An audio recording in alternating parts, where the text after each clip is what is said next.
ప్రభుత్వాలనే కుప్పకూల్చిన ఘనత ఉల్లిది. ఇప్పుడు కూడా ప్రభుత్వాలకు చుక్కలు చూపిస్తోంది.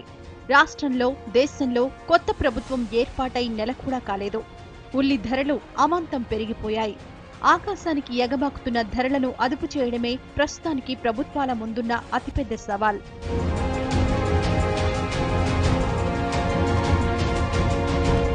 కొద్ది రోజుల తేడాలోనే అమాంతం పెరిగిన ధరలు ఇలానే పెరుగుతూ పోతే అక్టోబర్ నాటికి కిలో 100 రూపాయలకు చేరొచ్చని అంచనా. అయితే ఈ ధరలు ఒక్కసారిగా పెరిగిపోవడానికి చాలా కారణాలే ఉన్నాయి. దేశంలో ఉల్లి ఎక్కువగా పండించే మహారాష్ట్ర, మధ్యప్రదేశ్లలో గతేడాది ప్రతికూల వాతావరణ పరిస్థితులతో రబీ పంట దిగుబడి 40% వరకు తగ్గిపోయింది. దీంతో దేశవ్యాప్తంగా తీవ్ర కొరత ఏర్పడింది. మరోవైపు అడ్డు అదుపు లేకుండా పెరిగిపోతున్న ఆహార ద్రవ్యోల్బణం కూడా ఉల్లి ధరలను ఎక్కువగా ప్రభావితం చేస్తోంది. 2013-14 ఉల్లి దిగుబడి 14%, అంటే 192 లక్షల టన్నులు పెరుగుతుందని అంచనా వేశారు. అయితే అకాల వర్షాలు అంచనాల్ని దెబ్బతీశాయి.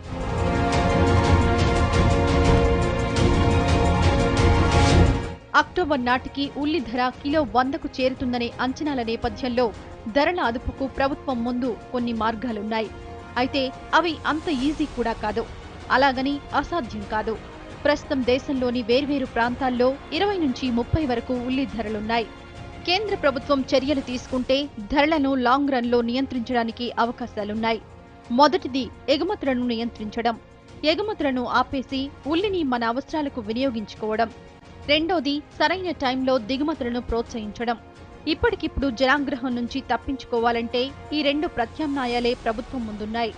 అయితే ఎగుమతులు నియంత్రించడం ఈజీయే, కానీ విదేశీ మారక ద్రవ్యాన్ని భారీగా కోల్పోవాల్సి వస్తుంది.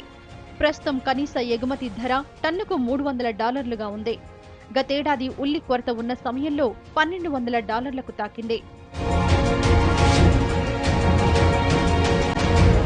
ప్రభుత్వం దిగుమతులను ప్రోత్సహిస్తే ధరలు కొంతమేర తగ్గొచ్చనే అభిప్రాయం కూడా వినిపిస్తోంది. అయితే ఇప్పటికే చాలా లేట్ అయిపోయింది. గత ప్రభుత్వమే దిగుమతులకు నిర్ణయం తీసుకుని ఉంటే ఈ పరిస్థితి వచ్చేది కాదంటున్నాయి వ్యాపార వర్గాలు. ఇప్పటికే కొంత మొత్తంలో దిగుమతి అయినా నెల నుంచి పోర్టులోనే మూలుగుతోంది. దిగుమతి కోసం తొందరగా ప్రాసెస్ను ముగించినా అది ఇండియాకు వచ్చేసరికి 25 నుంచి 30 రూపాయల ఖర్చవుతోంది. దీన్ని బట్టి చూస్తే దిగుమతులకు ప్రభుత్వం తొందరపడకపోవచ్చు.